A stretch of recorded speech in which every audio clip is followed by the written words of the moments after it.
ત્યારે આપણે ઈશ્વર પિતાનો આભાર માનીને પાણી માટે આ પાણીને પવિત્ર કરે અને પ્રભુ આ 5 યુવાનોને પ્રભુ નવીન આશીર્વાદ ભરપૂર કરે। આજે અત્યારે આ જૂનું જીવન પાણીમાં બોળે દેવાના છે એ બધા ઉભા થશે ત્યાં નવું જીવન જીવે એ માટે આપણે પ્રાર્થના કરીએ નવી પ્રાર્થના કરો।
આમીન।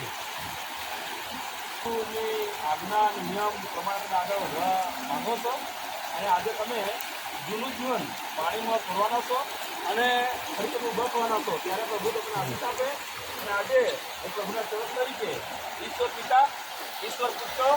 ઈશ્વર પવિત્ર આત્માના નામમાં પ્રભુના સેવક તરીકે આ પાણીથી તમને બાપ્તિસ્મ આપું છું।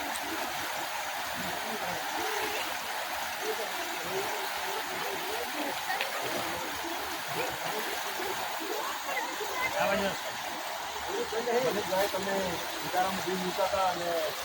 પ્રભુનું વચન મળ્યું અને પ્રભુના નિયમ પ્રમાણે તમે બધાયા છો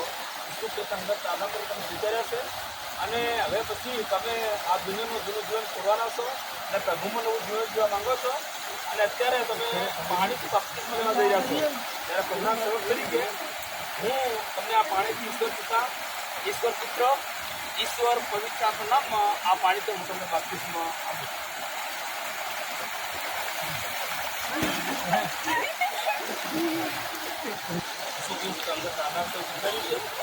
અને બરોબર રાખ્યો છે અને તમે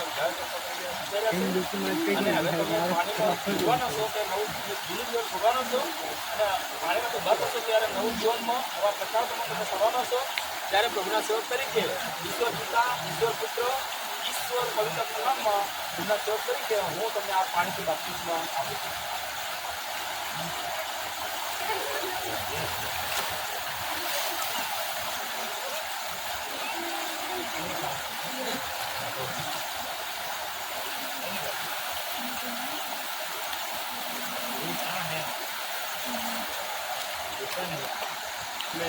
પ્રભુ સુખી સંગત આનંદ છે એવું જાણ્યું છે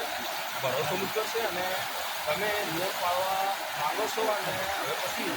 તમે જૂનું જીવન આ પાણીમાં છોડવાના છો પાણીમાંથી ઉભા થશો તો નવું જીવન જીવશો અને તમારી લાઈફ જિંદગીમાં પ્રભુ તમને આશીષ આપે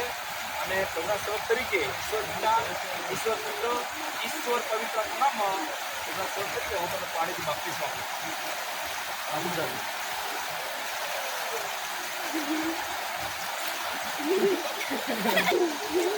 દેવિકાબેન તમે પ્રભુ સુખી સંગત આનંદ તરીકે સ્વીકાર્યા છે અને અત્યારે તમે પાણીમાં જૂનું જીવન છોડવાના છો હવે પછી તમે પાણીમાંથી ઉભા થશો ત્યારે નવું જીવન જીવજો પ્રભુના નિયમ પાળજો પ્રભુનું વચનમાં વિશ્વાસમાં આગળ વધજો પ્રભુ તમારે લાઈફ ટાઈમમાં તમારા ભણતરમાં પ્રભુ તમને આશીષ આપે અને અત્યારે જૂનું જીવન પાણીમાં છોડીને નવું જીવન જીવજો પ્રભુના સેવક તરીકે ઈશ્વર પિતા, ઈશ્વર પુત્ર, ઈશ્વર પવિત્ર આત્માના નામમાં હું તમને પાણીથી બાપ્તિસ્મ આપું છું।